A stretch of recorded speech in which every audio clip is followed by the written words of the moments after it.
morning, everyone. My name is Kevin Ghani. I'm the Director of Finance for Human Resources. I'm also assisting with the Wellness Program today. And we're kicking off the student loan debt program that we have here at Drexel. One of the great benefits that we have as a function of being a not-for-profit organization. Just a couple of pieces of housekeeping. For the folks who are joining us online, the live chat is going right now. My colleague Laura Estrella-Menzer is in the back. She'll give her email address. We're asking that everyone email her directly so that we can get a head count, make sure that you get your wellness points. If you do run into any problems with that, you can also email Laura and just let her know, hey, we're having technical difficulties. Anyone who doesn't have the functionality to chat in YouTube can send out an email to Laura with their questions. We'll take breaks. We're introducing two speakers today, Beth Mullaney and Megan McGovern. And Beth will go first. We have this presentation down, so we should be able to get all questions answered. But if you have anything that hasn't come up, either use the chat functionality or a direct email to Laura. So with that, I'll turn it right over to Beth, who's with Franklin Mint, and she'll tell you a little bit about herself and the program that we have today.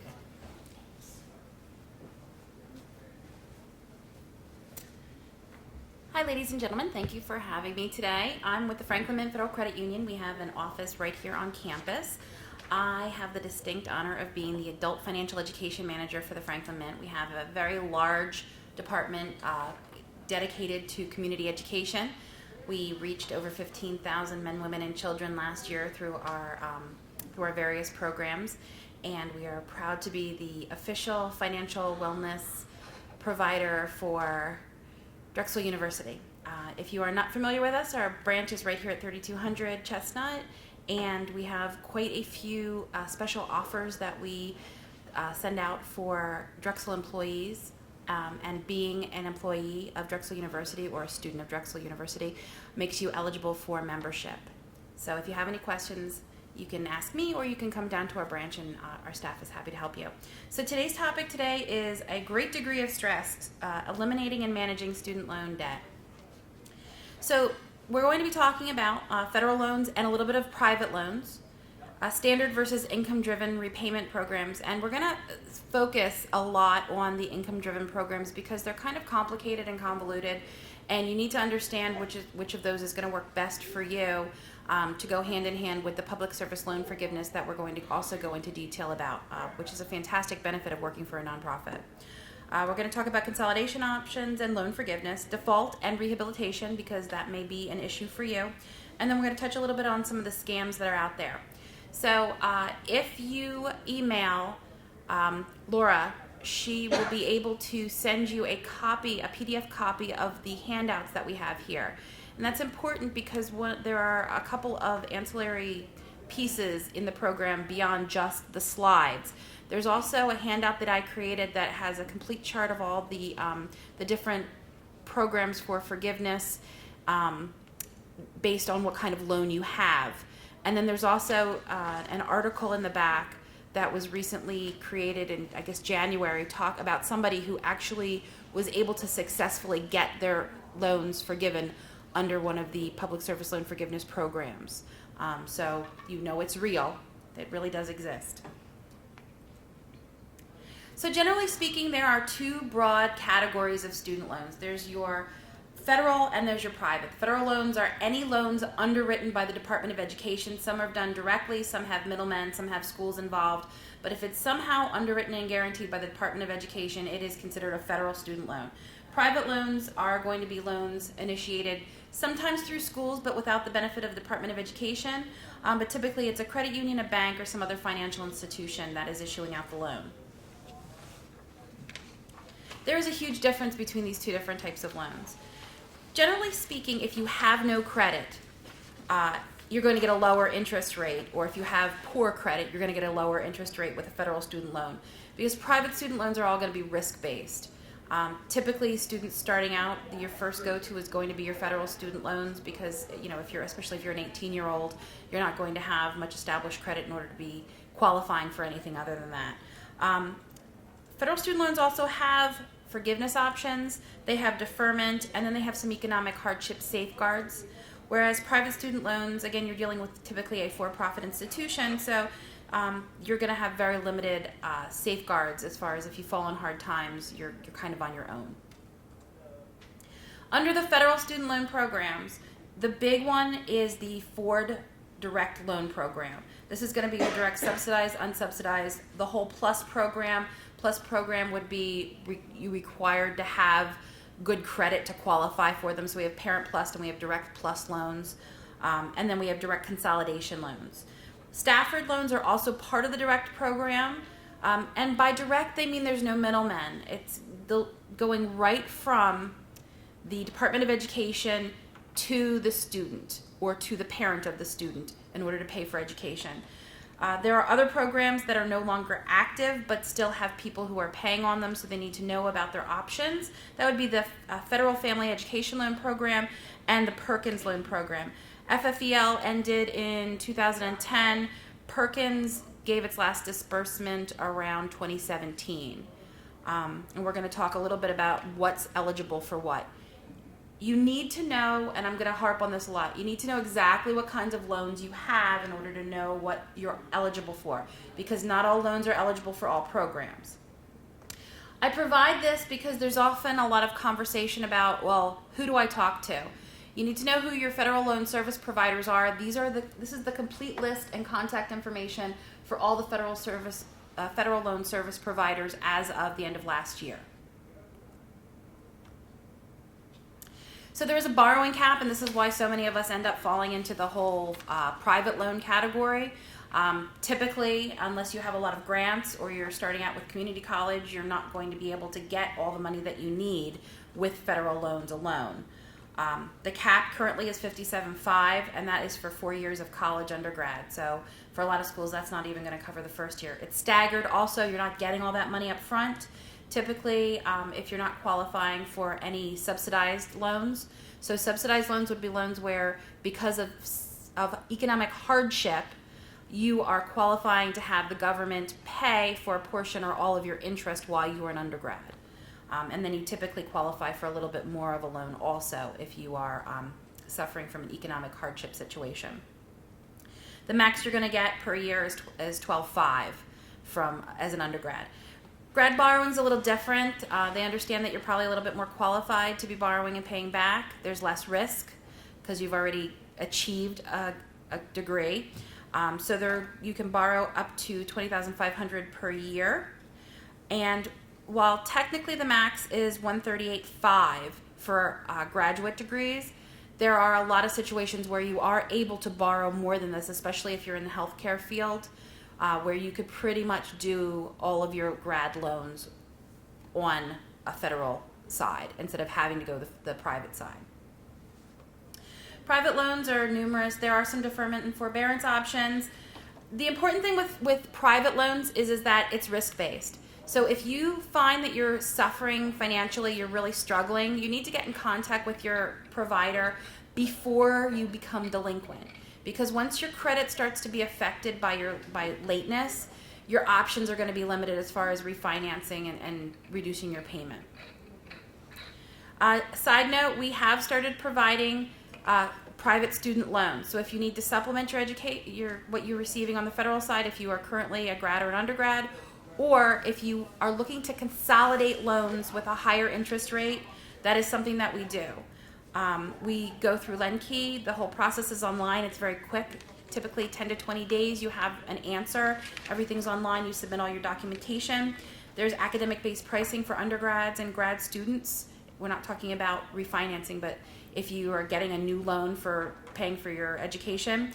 And one of the big things, and if you are a parent looking for loans for your child, I really recommend, if you have to go with private loans, that you look for lenders that have the cosigner release. This is huge, because what ends up happening is that as parents, we sign for these loans, we do these Parent Plus loans, and we are pretty much on the hook until they're paid off. And it can cause some issues with your own debt to income. Whereas if you have a loan where you have a cosigner release, after 2 years or 24 months of paying principal and interest, if the student can show that they can manage the debt on their own, you as the cosigner are released from the debt, and it no longer reflects on your credit bureau as an obligation. There are a few lenders that do this on the private side, but you really have to ask and look for it. Again, level repayment, interest-only repayment, lots of options for our student loans. We go out to 15 years on a refinance. If you're interested, you go to fmfcu.org to apply. Again, everything is online. Okay, so let's talk about the Federal Student Repayment Program. Can't stress this enough. Loan type determines plan eligibility. That is my mantra. So the first type is just your standard repayment. You borrow your money, you pay it back. Typically it's a 10-year repayment process, fixed payment, fixed interest. Everything, all types of federal student loans are eligible for this. It's very basic. The next is graduated. So with graduated, you have to be careful. It has both the pros and the cons. It is also a 10-year repayment program. All loan types are eligible for this. You start out with a much smaller payment in the beginning, and every 2 years it increases by a set amount. And you will know once you commit to this exactly what your start and your end payments are going to look like. It can be great for somebody who's in a career where they are not being paid as much in the beginning, but they know that they're going to have quite a larger income 5-6 years later based on their industry. But because it can cause issues with the fact that your payments are low to start with, but they don't increase based on anything happening in your life. They increase by a set amount every 2 years. Your final payment could be 3, 4, 5 times what your initial payment is, depending on how much you have borrowed and you have to pay back. Then we have extended repayment. Extended repayment, you're able to, if you borrowed more than $30,000, which is the vast majority of people who are taking on student loans nowadays, you're able to pay it back over a 25-year period if need be. And again, all loans are eligible for this type of program. So now we're going to get into the income-driven federal repayment plans. So we're going to go over all of the income-driven programs. And I've done this presentation enough times to know that people tend to have a lot of questions because sometimes they sound very similar. There are especially 3 programs that sound very similar, and why wouldn't you pick one over the other? So what we're going to do is we're going to go over each of the programs, and then we're going to circle back, and I have one slide where we're going to compare and contrast why one might be better than the other. So the first program is income-sensitive repayment. This is only for those Stafford loans and those FFEL Plus loans, those older loans. This is kind of the worst of the programs, but if you have chosen or you are unable to refinance those older loans into a direct consolidation loan and make them eligible for something else, then this is an option for you. So it's not spreading it out farther than those 10 years. It's still a 10-year repayment. But you choose your payment. It's a percentage from 4 to 25% of your gross income for the first 5 years. But what you have to remember is that second section of 5 years, you now have to make up what you didn't pay in the beginning. So if you're paying closer to that 4%, you could really shoot yourself in the foot and have a huge amount that you have to now pay out over 5 years. We're not seeing a whole lot of people who are taking advantage of this. If you've consolidated, you could take it out a little bit longer, but generally speaking, if you're consolidating and bringing them into a direct loan, there are much better repayment options for you. This would be good for somebody who didn't want to refinance, had a decent rate on their loans, had these older loans, and was in the medical field where the first 5 years out, they might be struggling trying to get themselves established, but they knew that their income was going to kind of go through the roof after that 5-year point, and they were pretty confident that they were going to be able to pay back that debt. Okay, income contingent repayment plan. So this is an important one if you personally have Parent Plus loans where you are the parent signer.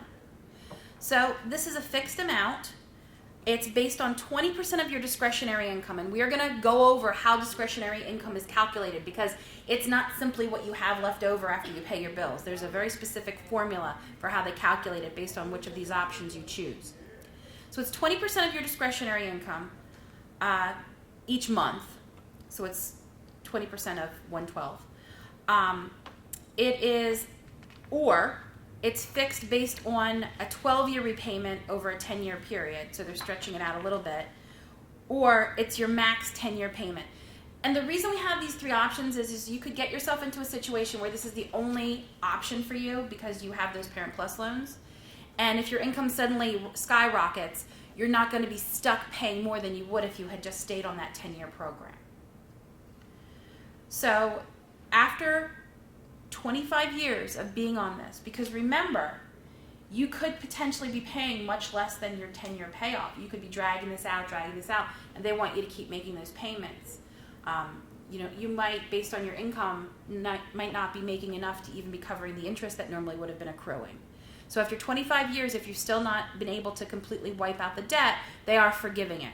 This is also eligible for public service loan forgiveness.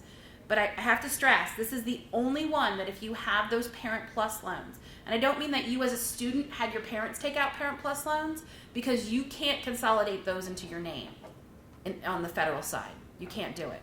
If your parents take out federal loans for you as a Parent Plus borrower, you can pay it on their behalf, but you cannot refinance those into a direct loan in your own name. The government will not allow you to do that.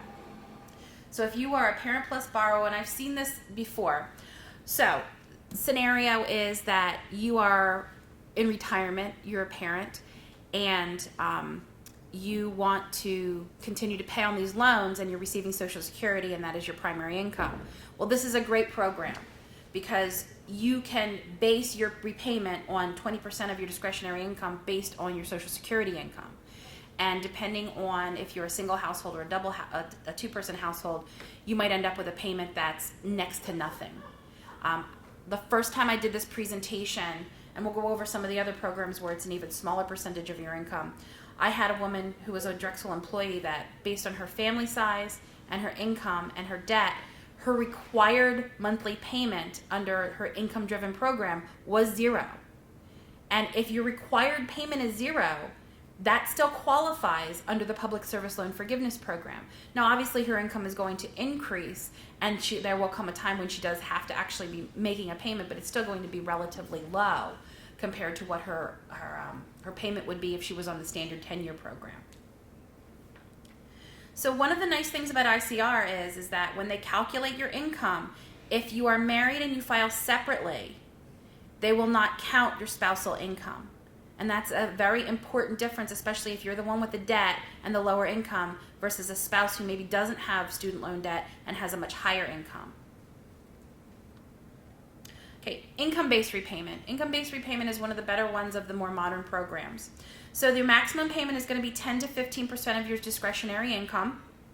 10% for borrowers after 2014, 15% for prior borrowers. The max is going to be the 10-year standard payment, and that's important. So if your income suddenly skyrockets, you're never going to be paying more than you would if you were in the standard 10-year program. It's recalculated every year. You have to submit your tax information. And if you are not eligible for any other of the forgiveness programs like teacher or public service loan forgiveness, then after 20 years of undergrad or 25 years for graduate debt, your loans will be forgiven, anything left over.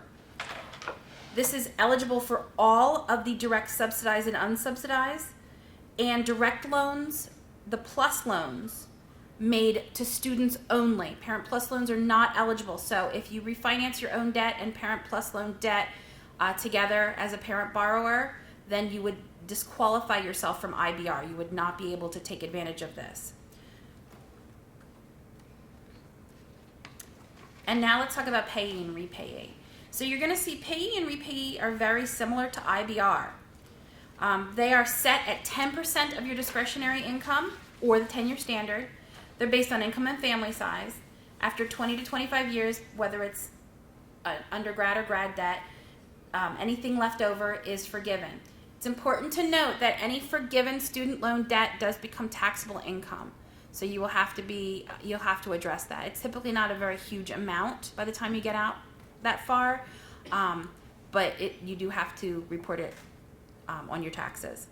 This is for all the subsidized and unsubsidized direct, the Stafford loans, the plus loans made to students only, and direct consolidation loans that do not include Parent Plus loans. Okay, so why wouldn't you pick, so the reason there's payee and repayee is because initially when we did payee back in 2007, it was only for newer student loans. So they went back a couple years later and realized that they really excluded a huge number of people who were struggling with debt. So they did Repayee, which is the revised pay-as-you-earn program. They're very similar programs. They're almost identical. It's just a matter of Repayee is for people who have some of those older student loans. So let's compare and contrast. So if you are a single person with relatively recent college debt that is only direct loans or those Stafford loans, any of those loans that are eligible for payee or repayee, those are going to be your best bet. If you are a married person, and especially if your spouse is a much higher wage earner than you are, and your spouse does not have student loan debt, then you definitely want to go to IBR. Because with IBR, you file separately, you exclude the spousal income from the calculations for what your monthly payment is going to be. I just did this presentation about a month ago, and one of the women in the audience had a significant amount of graduate debt, and her spouse was a high wage earner. And she was talking about how she's on IBR, and every time she goes in to file her taxes, they give her a look like, why are you filing separately? You know, you're going to do much better with your income tax if you file jointly married. So she filed separately married. And she explained to them that when she did the calculations, going back and forth, her payment is $1,200 a month lower per month because of how she files. Because she has that much student loan debt and her income is relatively low to the amount of debt that she has.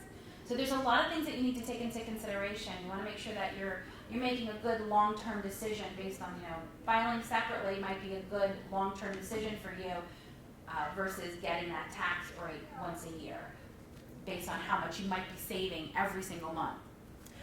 If you have those Parent Plus loans and you consolidate them, or if you have those Stafford or FFEL loans that you end up consolidating, just be aware of what you can and cannot do, what programs you will and will not be eligible for. Pretty much once you consolidate those Stafford and those FFEL loans, then you're good to go with the payee, the repayee, and the IBR. It's when you contaminate them with those Parent Plus loans that you really start limiting yourself to ICR at that point. So I would definitely try and keep them separate if you are the Parent Plus borrower. I did a little research because I get the question a lot. What do I want to help my parents out. I don't want them to be burdened with this debt forever. There are a few private lenders. We are not one of them. But there are a few private lenders out there that will allow you to have the parent and the child sign on a private loan, and then after a certain number of on-time payments, if the child borrower qualifies, allow the cosigner to drop off. They are few and far between, and you really want to do your homework and your research. I went to Student Loan Hero. That's a really nice resource for understanding a lot of the programs. It's a little bit more user-friendly than the government's own website. But if you go to Student Loan Hero, they have a lot of advertising. You have to take everything with a grain of salt. But they do rank, and then you can see who they're recommending, and you can kind of cross-reference that with some of the consumer, the government consumer organizations, and even the Consumer Financial Protection Bureau and the FTC to see if they are legitimately recommended lenders or if they're just somebody who's paying a lot to advertise on this site. About 2 years ago, the FTC did a huge sting on people who were trying to solicit to people with excessive student loan debt and kind of preying on them and doing a lot of fraud. So if you have any questions about who you're dealing with, definitely search the FTC website. It's ftc.gov or the Consumer Financial Protection Bureau, and they have a list of people who they're investigating, who they're prosecuting, and also people who have significant complaints against them, even if they haven't pursued it past the complaint stage. So let's talk about the discretionary income. Let's circle back to that. So, discretionary income is based on the federal poverty guidelines. And that's an important distinction to make. It's not based on what you owe versus what you make. It's a general number, and that is taken out of your income to decide what your discretionary income is. For ICR, which is the one that the Parent Plus loans are eligible for, that one is going against 100% of the federal poverty guidelines. So what that means to you is if you make $24,000 a year, and you're a one-person household, and you're trying to pay off you have to use the ICR program because you've got those student loans that have Parent Plus loans in them. They're going to subtract $12,490 from your gross income. They're going to take the balance and they're going to divide that by 12 to get your monthly gross income. And then 20% of that is going to be your payment. It has nothing to do with what you owe. It has nothing to do with your overall debt load. That's how they're going to calculate it. And that's why the IDR, the payee, and the repayee are much better programs. Those programs are taking out 150% of the federal poverty guidelines based on family size. So for instance, if you were a single mom working here, making $25,000 a year, and you apply for this program, based on 150% and a two-person household, your payment will be zero, because according to the federal poverty guidelines, 150%, you have no discretionary income, and that's how we get to these zero payment numbers. But as I said before, while paying and repaying may technically be the best, if you're married, don't forget about IBR. They have estimators on the website. You can log in with your FSA ID. You can see exactly what types of loans you have, and then you can carry that information over to the calculators, and they will tell you based on what you owe, based on what you estimate your income and your household size to be, what your payment is going to be through the different programs, so that you can see exactly which one is going to be best for you. Another nice thing about these programs is that you can bounce in between them. So you start out, you're single, you graduate, you're working, and you want to be on payee, great. 5-6 years later, you get married, and you don't want your spousal income to be included. You can change to another program. It doesn't eliminate all the payments that you made under the prior program. So let's talk about the real good stuff. Forgiveness, cancellation, and discharge. Or you don't have to pay back your student loans. So there's a lot of teacher forgiveness, especially if you're teaching in like the Philadelphia School District or any school district that is considered impoverished. Up to 17.5 in FFE, the Federal Family Education Loans. There's also up to 100% forgiveness if you are a full-time firefighter, if you are a speech pathologist or doing something with a Title I school, master's librarian in Title I school, law enforcement, corrections officers, working for a public defender's office. These kinds of things all have up to 100% after 5 years with the Perkins loans. So we are going to briefly touch on public service loan forgiveness now. I'm going to go over the requirements, and then at the end of the program, Megan from your HR department is going to come up and go into the specifics of what you as a Drexel employee need to do to get the paperwork completed. I can't stress this enough. This is the part that you really need to pay attention to if you think you might be eligible for this program. So they estimated when the program hit in 2017, that's when people first became eligible to claim under public service loan forgiveness. There were probably about 40,000 people who possibly could have done it.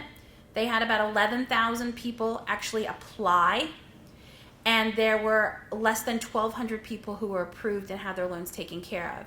And the main reason is because the program was not advertised very well, and it was very difficult to get approved if you didn't hit every single marker. And some people would miss out on one or two little things, and they would be completely rejected. So, you have to work for a nonprofit. Drexel University is a nonprofit, so you got one there. You have to work for the company or the organization for 10 years or more, and during that 10 years, make 120 payments under an income-driven program. You have to hit all those boxes. I can't stress it enough. If you weren't on an income-driven program for the entire time, you will get rejected. If you weren't working for a nonprofit the whole time, you will get rejected. You have to hit all those boxes. Does not have to be consecutive, Doesn't have to be one nonprofit that you're working full-time for. They consider full-time to be working 30 or more hours. So under that, if you worked 20 hours at Drexel and verified that with the proper paperwork, and worked 10 to 15 hours at the YMCA, which is another nonprofit that qualifies, together that time working, if you did everything else, meaning you were on an income-driven program, and you were also filling out the proper paperwork, and you were working and you made the 120 payments, you would technically qualify under that.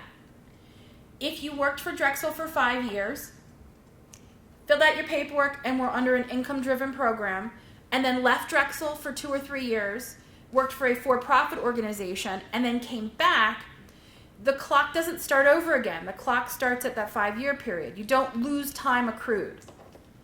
So that's another important thing to understand, is that it doesn't have to be consecutive, but you have to be working for the nonprofit at the time you apply and at the time that forgiveness is granted. So you can't do your 10 years, apply, and then say, see you later, and go work for someone else. You have to stay at that nonprofit until everything is approved and you get your verification that you are forgiven. So they realized that such a small portion of people were actually getting approved because they didn't understand the program. It wasn't explained properly, and the website is not exactly user-friendly. So in May of 2018, there was a temporary extension of the Public Service Loan Forgiveness Program. So if you applied and were rejected because you didn't do 120 payments under an income-driven program, and that's the primary one, that you weren't on an income-driven program, that you did the 120 plus payments while working for a qualifying employer, but maybe there were the first couple years you weren't on the income-driven programs, or you didn't understand that that was a requirement. You take your rejection information, including your case number, and you're going to go to the website for the student loans, which is, go back here. You're going to go to the studentloans.gov website, and I have all the websites listed later too. But you're going to go to that website, and there's an email link. If you type in TEPSLF, you type it in, and literally all you're doing is emailing your name and your case number and the fact that you're rejected to this email address, and they will reconsider you. They've got about $350 million in the budget to cover this. And considering how many people were approved before, I'm thinking that $350 million is going to go a little farther than we all anticipated. But don't wait. If you did apply and you thought you had everything, look and see what the reasoning behind it is, especially if you were rejected because you didn't have enough payments at the time, but then you went on to make more payments under an income-driven program, so maybe now you do qualify. The letter in your program in the back is a woman talking about the whole process, and she has screenshots. And what happened with her is she was rejected, she saw the temporary extension, she reapplied, and she was accepted. In the meantime, she had continued to make her payments. So what happened was that they made it retroactive to when she should have, they felt that she had made her 120, she had gone beyond that. She got a refund of her payments, and then she also had a portion of her student loan debt forgiven. Total and permanent disability discharge. This is an important one to know, especially for Parent Plus borrowers. If you're a Parent Plus borrower and you are suddenly disabled, because hopefully no one here falls into this category because you are working, but if you have federal student loans and at some point you become permanently and totally disabled, your loans are forgiven. Your loan debt is discharged. So it's important for you to get on that paperwork right away. You just have to provide your service provider with proof that you have been evaluated and determined to be permanently and totally disabled. Death discharge. And this is the one where I typically jokingly say, this is why you get grandma to sign for your Parent Plus loans. If you, as a parent borrower, or the student who you borrowed for, or you just as a student loan carrier, someone who has their own student loans, if you pass, that debt is gone. It doesn't carry to your estate. It doesn't carry to your spouse. It's gone. And this is one of those reasons why when you're refinancing your debt, really look hard at how you're refinancing it and what the requirements are.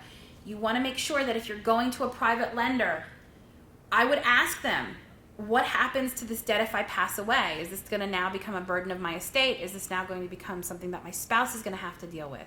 Are they going to put a lien on my house because my spouse can't make the payment now? That doesn't happen with federal student loans. The debt goes away when any of the signers pass. Bankruptcy almost never happens. With bankruptcy, you have to be able to show that you are pretty much completely indigent. And aside from a situation where you're totally disabled, where you would qualify for disability discharge, you're probably not going to qualify for this. If your income is so low and you're struggling, you could most likely get yourself on one of the income-driven plans where your payment would be zero anyway. So it's very, very rare that you can get these discharge in bankruptcy. They have a special adversarial proceeding outside the bankruptcy court to even discuss it. So, okay, let's talk a little bit about consolidation. So this is where you have all those little student loans that you've taken over the years and you bring them into one big loan. So if you're in a situation where one of the income-driven programs isn't going to work for you, if you don't work for a nonprofit and you just want to lengthen the time and simplify your repayment just so that you're more comfortable with the debt, then consolidation might be good for you. You can lower the big deal is it can lower your monthly payments. The other thing is too, if you have higher priced debt, especially if you have some private student loans, consolidation is probably a good idea for you because you're not going to get any public service loan forgiveness with those private loans. So go out, now that you're established, you've got decent credit, look for a better interest rate. There are quite a few financial institutions that are very reputable, that have really good rates out there, especially for those Parent Plus loans. I mean, some of those are like 7%. If you have decent credit, you can usually get, in the 4 or 5% range for refinancing that debt. The con is that you are lengthening out the amount of time you're paying. And whenever you lengthen the amount of time you pay, unless you're getting a significant rate reduction, you are almost always increasing the total amount that you're going to pay. And then also you have to look at, does it make sense for you to really consolidate and draw it out longer when you may qualify for an income-driven plan that is actually going to be better for you in the long run. And as we said, you have to be careful when you consolidate with the federal loans. You want to make sure that you don't eliminate eligibility from one of the better repayment programs because you've contaminated it with a loan type that isn't eligible. Default and rehabilitation. Okay, so with default, basically you haven't paid your loan. 90 days past due for your direct loans is considered in default, which is unusual. Most of the time, you're considered in default at 30 days past due when we're talking about private debt like a mortgage or a car loan. Direct loans are considered in default at 270 days past due. So at 90 days, they're reporting you to the credit bureau, whereas normally they're reporting you at 30 days. I think it's the government's way of saying, hey, we know these aren't a high priority. If you're struggling, pay your mortgage, pay your car payment. We're not going to report you till you hit 90 days. Perkins loans are considered in default if the payment's not made by the due date, but the likelihood of them doing something if you're a day or two late is pretty much slim to none. I mean, they really are looking once you start having multiple payments due at a time, they're really going to start pursuing you. So, it is very serious to be in default on your federal student loans. The government does not play games.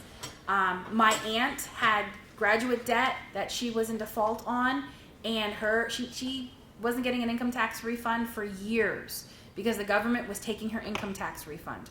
If you are a Parent Plus borrower or just a borrower and you've really let your student loans go and you're collecting Social Security at this point, they will garnish your Social Security. They will take away from your federal benefits to get their money. You are no longer eligible for income-driven plans. You're no longer eligible for that 20 to 25-year forgiveness if you're on all those plans. So it's very serious. You need to make sure that you are not in default. So what happens if you do fall behind? So they have something now called rehabilitation. and you contact your service provider and you agree to make in writing 9 payments one time, so they have to be made within 20 days of the due date over a 10-month period. Once you do this, you are considered rehabilitated, and then your eligibility for public service loan forgiveness, your eligibility to be in the income-driven programs starts back up again. But any payment, those 9 payments are not going to count towards your public service loan forgiveness.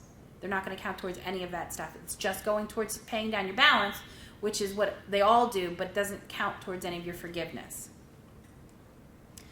So when I was doing this program for one of our accounting partners, one of the ladies told a story. So she had been contacted about easing up some of her student loan debt.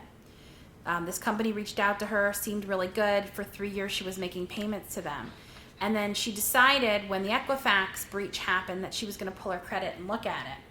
Now, all of her student loan, I don't want to say debt, all of her correspondence was registered back to her dad's house initially, and she had moved out. So she thought nothing of the fact that she wasn't getting notices and everything. She was getting notices from this new company. She pulls her credit and realizes that they haven't, all of her student loans are in default. She hasn't made a payment to them in 3 years. This company was a complete fraud. She'd been paying them money. They hadn't reached out to the other company to get her payoffs. They hadn't done any of the things they had promised her. And now she had to go back to her federal service loan providers and deal with that. And it was all because, thankfully, she pulled her credit and saw that everything was in default, that they had never received any of the money that she had paid. So if you are solicited by someone with high-pressure tactics, remember, none of the forgiveness options are quick. The fastest one is going to be 5 years. And that's if you're a firefighter, a police officer, or a teacher working in a Title I school district. Public service loan forgiveness is a minimum of 10 years, a minimum. Because you figure, and if you're in deferment or forbearance for the first 6 months that you're out, none of that's going to count. Then you have to get on your program. You have to make sure you have the job, make sure that you are registering everything, and we'll go over the paperwork that's required for registering time worked. None of these things happen overnight. Make sure that before you do business with anybody that you are doing your research, because there are a lot of scammers. And if you are a victim of a scam once, you tend to be on a list, so you get solicited a lot more. Never give your FSA ID out to anyone. Never sign a third-party power of attorney to anyone. Typically, when you have a loan in your name and you're looking to refinance it, you will go yourself and get in writing what the payoff is and provide that to the new loan provider. You do not allow them to go in and act on your behalf to get your financial information from the other financial institution. Because if you give somebody your FSA ID, they have all of your information. I mean, you are primed for identity theft at that point. They can go in, they can see your social security number, your loan history, your address history, your date of birth, anything and everything they would need to impersonate you and take on more debt. As we said, ftc.gov/complaint or studentaid.gov. If you have any questions about who is a reputable provider for refinancing your student loan debt, I would definitely go to ftc.gov. I would also recommend, as I said before, Student Loan Hero is another good website to go to. LendKey is the company that we use. LendKey does direct loans also to students. I don't like to plug other organizations, but I will say that I know people before we started offering student loans that went to places like Citizens Bank also, and who've gone to Discover. I can't speak personally. I don't have any personal experience, but I know that my coworkers who have used them have not had any issues with them. So, studentaid.ed.gov. You log in to see who your service provider is and to see your federal loan and grant history. That's where that's one of the locations where you're using your FSA ID. Studentloans.gov is where you're going to find those repayment estimators, and they link to each other. They're separate sites, but they're connected. It's also where you're going to get consolidation applications if you're considering consolidation, and that has all the information on the income-driven plans. All the information that's provided in the handout that's attached to the slides that you were provided comes from studentaid.ed.gov and studentloans.gov. It's all directly from the government websites. It is important to remember that your tax filing status is going to affect your eligibility and the desirability of several of the income-driven programs. I am not a tax professional. I suggest that if you have an accountant or somebody who handles things, that you see what's going to work best for you. Are you going to save enough on your monthly payment to justify filing in a different way where you might be paying more in income tax? So see what works best for you. That is my email address, bethm@fmfcu.org. If you have any questions that you are uncomfortable with asking in front of the group, or if you need me to send you any links to any of the information on the websites, I'm happy to do it. Just shoot me an email. I usually respond within about 24 hours or less. Now we're going to have Megan come up, and she's going to talk specifically about what you need to do as a Drexel employee to qualify for public service loan forgiveness.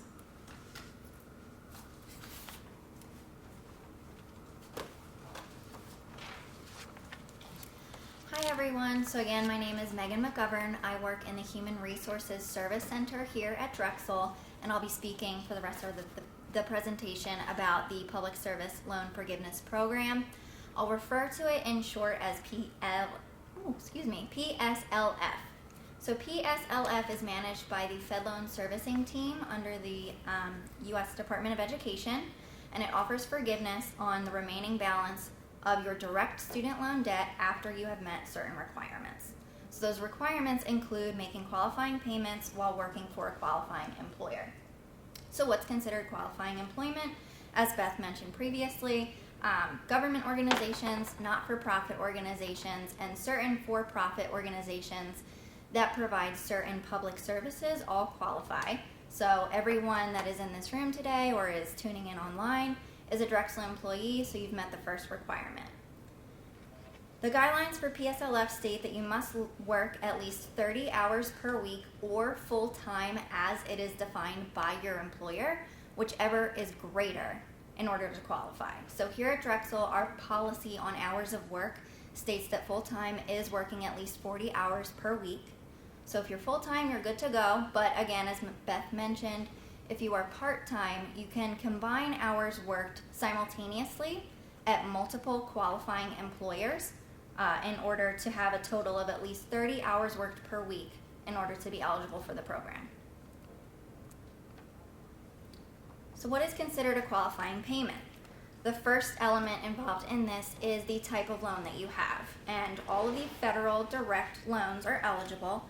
So as Beth mentioned earlier, those include the direct subsidized, unsubsidized, plus, and consolidation loans. So if you have private loans, they're not eligible for this program, and unfortunately other types of federal loans are also not eligible. It's only federal direct loans. You'll need to make a total of 120 qualifying payments in order to be eligible for the forgiveness, and that's a maximum of one payment per month. So if you decide to make your monthly payment and then the next week you make a second full payment to try to keep on your interest or lower your total principal, unfortunately that second payment would not count towards your total of 120. So as Beth has mentioned, you do the math, it's 120 payments, one per month, that's 120 months, or a total of 10 years time repaying these loans in order to be eligible. The payments do need to be made on time, but they don't need to be consecutive. So if you worked at a different qualifying employer, let's use Temple University as an example.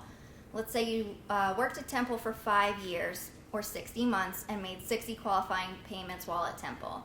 Then you go work at Comcast for a couple of years. Comcast is a for-profit organization that unfortunately would not qualify. But then if you come to Drexel, you can combine the payments that you made while you worked for Temple with the payments that you make while you're at Drexel. So only payments made after October 1st, 2007 are eligible because that's when the program first started. The other big thing is you need to be on an eligible repayment plan in order for your payment to qualify. So all 4 of the income-driven repayment plans that Beth outlined earlier in the presentation they are eligible plans. The standard 10-year repayment plan is also an eligible plan, but there's a bit of a caveat to that I'll jump back to in just a moment. There are some other direct loan repayment plans that may be eligible for PSLF, but they're not as common, so I'm not going to focus on those today.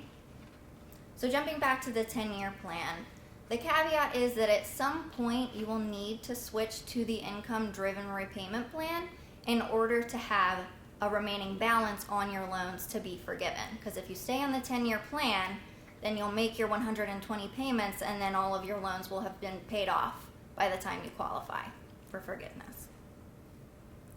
So if you need to switch to one of the income-driven repayment plans, you can apply to do that at studentloans.gov. Lastly, you must be required to make a payment in order for that payment to count towards your total of 120. So if you are on an in-school status or your loans are in deferment and you decide to make a payment to, again, keep up on your interest or just lower your total principal, those payments would not count towards PSLF. Megan, I just want to clarify that. When you say required to make a payment, if they're on an income-driven program and the required payment is 0, that is a required payment, and that Correct. does count. Yes. Because I know there was some confusion about that when we first did the program here, that it's deferment and forbearance that don't count as the required payment. But if your required payment is 0, then that's what your required payment is. Right. 'Cause You're that's just a little- not actually right. paying money, but you're still meeting your requirements of the $0 payment. So that's correct. So there are two different forms that you want to be familiar with in connection with PSLF. The first of which is the employer certification form, which you just use to certify your qualifying employment. So you want to submit that form both annually and every time you switch employers. Now that is not a requirement, so if you haven't done that, don't worry. But Fed Loan Servicing just recommends that you do it on that schedule to make sure that you're on track. What they don't want is for somebody to be working for a specific employer or on a specific repayment plan for 10 years, then think that they're good to go, and when they go to apply, they get denied because they haven't met the requirements.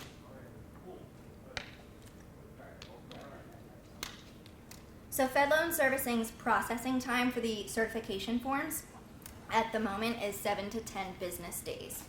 So after those 7 to 10 business days, once they've reviewed your form, you will receive an email or other written correspondence from Fed Loan Servicing confirming the number of certified payments that you've made, or you'll receive an explanation on why any payments that you made may have been marked as ineligible for the program. So the second form you need to know about is the actual application, and you won't go to submit the application until after you've made your total of 120 qualifying payments and you've completed employer certification forms for all of your employment that covers your qualifying payments. An important thing to note is you must work for a qualifying employer at the time that you go to submit your application for forgiveness. If you don't, they will not grant you the forgiveness. Fed Loan Servicing's processing time for those forms is, at the moment, up to 3 to 6 months. Obviously, that's significantly higher than the certification forms, but they need to go through all of your 120 payments, extra certify those, and make sure that your certification forms were properly submitted and reviewed. And when you're applying for the forgiveness, the form gives you the option to get a forbearance on your loan so that you won't need to keep making those payments while Fed Loan Servicing is reviewing your eligibility. So you won't be required to make that payment, and if you are determined ineligible, then the forbearance will be removed and then you'll be, continue to make your payments. If you choose not to take the forbearance option and you continue to make the payments and then you are determined as eligible for forgiveness, any payments that you made after the 120th payment will be treated as an overpayment and you'll get that money back. So if you like what you've heard about the program today and you want to submit a certification form or an application, that is where Drexel's HR Service Center comes in to help.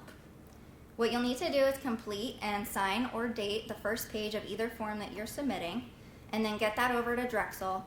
we in the HR Service Center will complete page 2 and submit it to the Department of Education on your behalf. So typically, you send us page 1, we'll do page 2, submit it, and then send you back a copy of the completed form along with the fax confirmation so that you have that for your records. So to get it to HR, you can email us in the Service Center. Our email address is just hr@drexel.edu. You can fax it over to 215-895-5813. Or if you're a little concerned about the sensitive information that's included on the form, because it will ask you for your social security number, you can physically drop it off to us in HR. Our main suite is over in 3201 Arch Street, Suite 430 on the University City campus.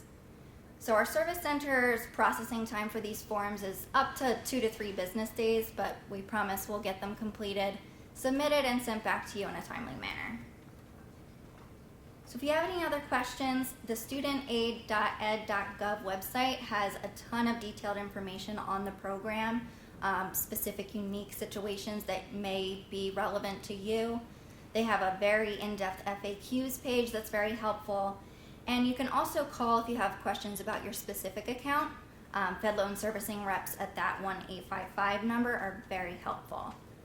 And before I wrap up with questions, I just did want to note for everybody that PSYLF is a government program, so it's not guaranteed to be around forever, but I haven't heard anything about it going anywhere. Just keep that in mind when you're making the decision on whether to change your repayment plan and kind of bank on this program existing in 10 years. It could not. That's up to the government. So does anybody have any specific questions? So I understand you don't submit the application for forgiveness until after you've made all those payments. So at this point, like if I wanted to start working on it right now, would the only steps I need to take be make sure I'm doing an income-based plan and submit an employer certification form? So the question for those online was, she understands that the application form doesn't get submitted until after the 120 payments. So right now is all that you need to do, make sure that you are on a repayment, an income-driven repayment plan, and to submit the employer certification form. That's correct. You don't have to at the moment be on the income-driven repayment plan. Like I said, if you're on the standard 10-year plan, that does qualify, but you want to apply for the income-driven repayment plan at some point and definitely get the employer certification form to HR so that we can get that submitted and the Department of Education can confirm whether you have the right types of loans and the right type of repayment plan. Okay. Yeah. Can this be retroactive? Because before working at Drexel, I was at a different nonprofit university, and I was making what I think are qualifying payments, but I never submitted an employer certification form or anything. Could I go back? That's a great question. So again, for those online, the question was, if I used to work for a qualifying employer and I think I was making qualifying payments, can I go back and retroactively certify those? The answer is yes. What you want to do is contact your old employer. Most of the time it would be their HR department, but if it's a smaller company without an HR department, whoever you have contact with over there can probably steer you in the right direction. So your previous employer will complete the employer certification form, and essentially the form on page 2, which the employer fills out, will include like the federal employer ID number that links us to the, Drexel to the tax exempt status that makes us qualifying. And then it'll ask for your dates of employment, when you started and ended, and whether you were full-time or part-time, with an average number of hours that you worked each week. So you can absolutely contact any previous employer that you think might qualify to get those payments made while you were there certified. And if that's the case, would they submit the form, or would you submit, or would everything have to be submitted together? So that really depends on the employer. We in Drexel's HR Service Center just find that it's a better service to submit it on your behalf.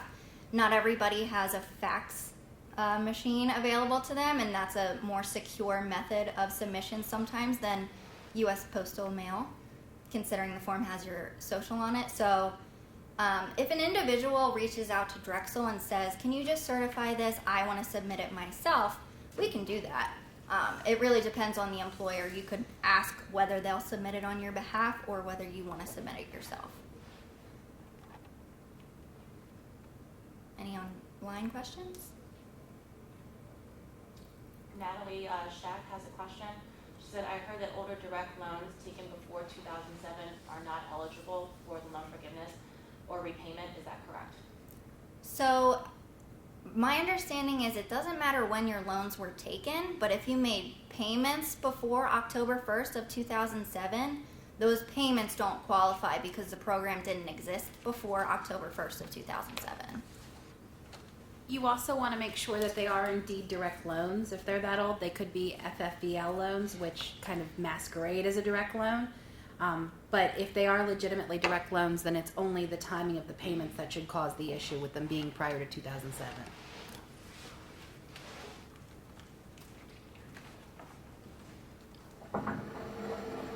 Anybody else? Anyone else online?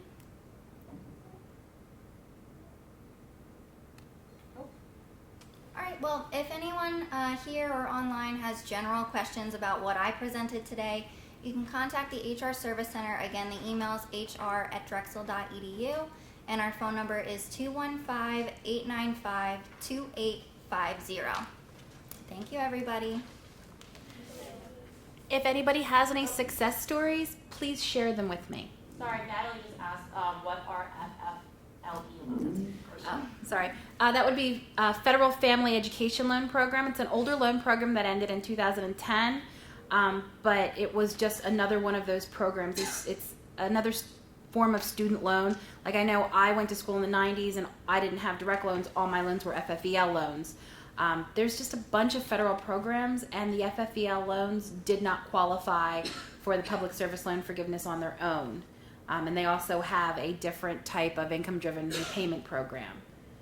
But you should be able to use your FSA ID and log in online and see exactly what you have, and see if they are in fact direct loans or if they fell under a different type of loan.